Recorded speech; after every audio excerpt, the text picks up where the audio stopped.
Hi everyone. Today's game actually just won the Brilliancy Prize for the 2018 and 19 season in the Bundesliga. However, the Bundesliga can sometimes not get the attention it deserves, and there were no comments I found on chessgames.com to this game. The players are Romain Edouard and Erwin L'Ami, so let's dive right into the game. Edouard opens up with knight f3, and we get into a French defense structure, interestingly, kind of quickly. I don't really know the opening theory here, and it's pretty transpositional, so I can't comment too much. We get this e5 move establishing a cramp. I personally have always disliked having this French defense kind of structure when you have a fianchettoed bishop. Even in the French, sometimes you fianchetto a bishop, and I really never enjoy playing that structure, but it's probably objectively okay, and in any case, L'Ami goes for it. He hops in here to e4, and then d4 solidifies more of that French defense structure with the pawn chain on d4 and e5 against a pawn on d5. We get the knight's development and castling, and then an exchange on c3 and a recapture. Now, we have an interesting situation here where there's a queenside weakness fixed for white, and obviously L'Ami is going to play against that, but Edouard, on the other hand, is able to create an initiative over on the king side. I think that classically, probably the pressure on the queen side would be favored because it can be hard to develop the king side initiative, though it's really hard to say. But I think some new games from, for example, Alpha Zero have been showing how much pressure you can generate on the king side here, and you can really hold over here for a long time. So we get a development of the bishop. Edouard is critical of this. It does seem kind of questionable to give up the light squared bishop and the bishop pair, but I guess that black didn't want to now play e6 and lock in this bishop on c8. It's an interesting decision whether or not you keep the bishop but lock it in, or you exchange it off. He went for exchanging it off, and maybe that was the worst decision in this case. Pawn to h4 now, and here's where you're seeing this Alpha Zero pawn, which is this pushing of the h-pawn that does create some tactical threats, but often is just kind of cramping. The pawn can even just go up to h6 and just lock in the black king side. There are some amazing games from Alpha Zero in the book by Sadler that show this strategy, and you can see it in Magnus Carlsen's game, and he actually talked about it in New in Chess just recently, or his coach did. This strategy of pushing the h-pawn is now really, really common. Now we get pawn to b5, trying to get some queenside play, bishop to g5, queen a5, starting to pressure this, and then pawn h5, rook over to c8. And now interesting is this decision. Do you exchange here, or do you try to hold the pawn and maybe later push it to h6? I'm actually seeing that Stockfish likes a lot of lines that keep the pawn and later push it to h6. Rook moves are now liked by Stockfish. Instead, Edouard decided to exchange on g6, which is also obviously an interesting decision. It's a very committal decision at this point. Do you exchange or do you go for a cramp? So after the exchange here, we get bishop f6, and Edouard's trying to, rip apart these dark squares to get in here. Now, what's really interesting is at this point, L'Ami makes a mistake. It seems that it was best at this point to exchange on f6, and we are working from Edouard's notes, although they're in German, so I don't actually get to quote him in this case because I don't speak German, and probably not that many of you do either. So after an exchange here, because you don't want to take with the queen because this hangs, you now need to take with the e-pawn, and then black's going to pull back to b8. The knight will go here to pressure this.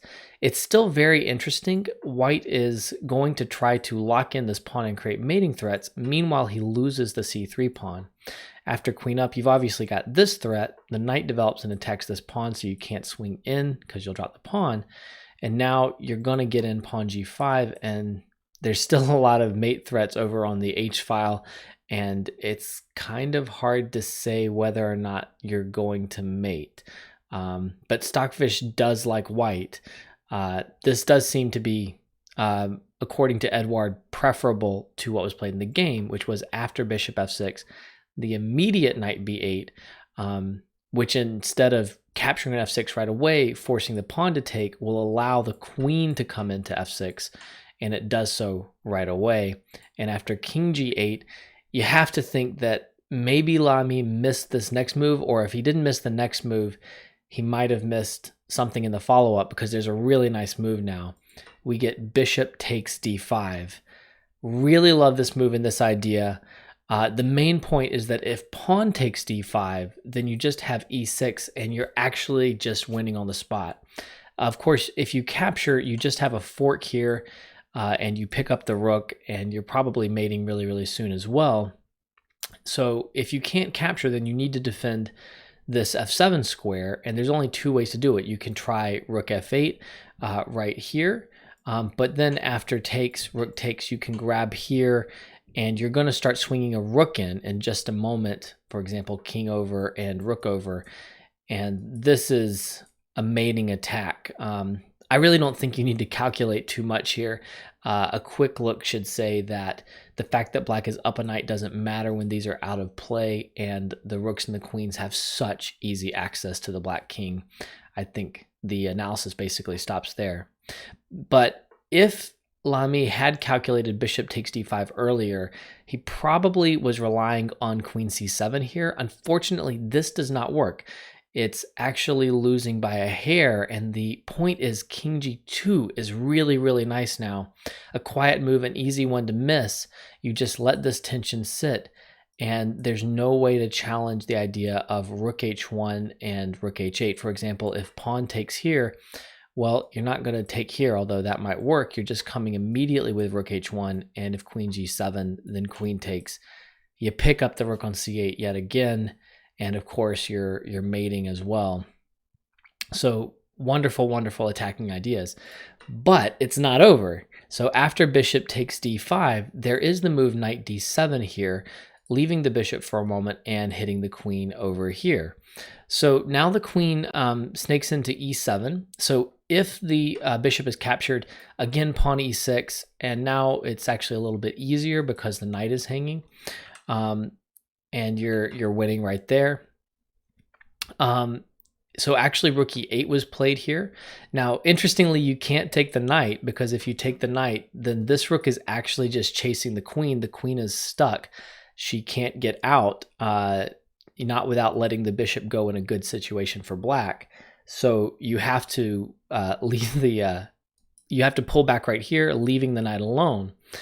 And now the rook comes over here. Because if you take, the queen can take and get away. So the rook comes over and defends the knight on d7, and also creates ideas of discoveries, attacking the queen. So the bishop now goes to c6, and the knight pulls back and hits the bishop, and the queen is also under attack. So it really seems like white might have overextended, because if you pull back right here, then you can play rook c8, in this position, or just knight takes c6, queen takes, and rook here winning c3. You know, these are both good continuations for black. So after knight b8, the thing is that you're actually just sacrificing the queen. Romain Edouard did not give any exclamation points to this move, but I really think it deserves some, because you got to respect any queen sacrifice like this. You take on e8, and now after rook takes, the pawn just takes back. And there are a lot of cool details that are coming up here, but I would say just in general, one feels that white should be winning in this position. White has 2 rooks for the queen. The pawn count is actually 2 rooks and a pawn for the queen. And this pawn is just so strong. It's going to tie black down is the thing. And when it ties black down, then the rooks are just going to have a field day. So in the game, we get king f8 trying to bring the king over to help out. The pawn steps up to d7. You know, like I say, just tying black down right here. There's a threat of mate. In this position, we get knight c6, which steps up and controls this promotion square. And here's something really, really interesting. I love this detail. Great analysis from Edouard, who's always a fantastic analyst. Here, the correct idea is to play pawn d5, and then after e takes d5, pawn to a4 is really, really strong. because you have stuffed the d5 square, which means the queen will not have access to it. Why that is important is in the game, pawn to a4 was played immediately, and this is actually a mistake because what should have been played by black was pawn to b4, and after this is captured, then you have queen to d5, and you have counterplay on the light squares around the white king, which you would not have if white had just sacrificed a pawn on d5 earlier, which is really a brilliant, brilliant point, I think.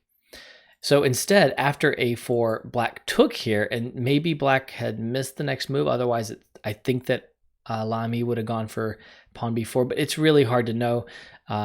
Guessing which moves a grandmaster might have missed in a really complicated game is probably a bad exercise to engage in. In any case, after the pawn captures on a4, we get rook takes a4, another beautiful move. And there's the point that if the queen takes, then you can make your queen and you have a pin over here. So the knight cannot capture the queen on d8. Well, you can, but it's as losing as anything else. So after rook takes a4, the queen tries to capture on c3, hoping for some counterplay. And now we do get the idea of pawn d5, stuffing the square so that the queen can't use it. It also opens up the E file for potential play. So this move is really, really strong. Great move right here. White is just winning now. Pawn takes d5, rook takes a7. Of course, you can't take because you would free the way to queen. And also rook a8 is coming. We get knight to d8. The rook just hits the knight. King to e7, defending the knight. And rook c8. This is a really nice move. The point is to chase the queen away so she can't keep holding both c1 and e1. So she moves, she gives up control of c1, and now just rook takes knight, and whichever way you take back, we're going to c1, and we're coming in, and we're making a queen. The queen takes, the rook comes over. Pawn steps up right here, trying to get some counterplay, and white is in so much control here that although you can do multiple things. Actually, rook c8 comes first here, and then pawn d3. So now the pawn's actually, creating threats because if rook takes d8, d2. That's really, really funny. One way that you could lose this in time trouble. But after d3, the king just steps over. So now the king can participate. It's in the square of the pawn. So this is an easy way to win here. And after pawn d2, king e2, faced with promotion, loss of the queen, and also the fact that this pawn is dead in the water, L'Ami resigned. So crazy, crazy game. I had never seen it before. Maybe you hadn't either. So this is the Brilliancy Prize winning game from the last Bundesliga season. Really awesome stuff from Edouard. If you like the game, of course, like, subscribe, hit the bell to be notified of future videos. And you can also click on the playlist sitting on the board with more amazing chess games.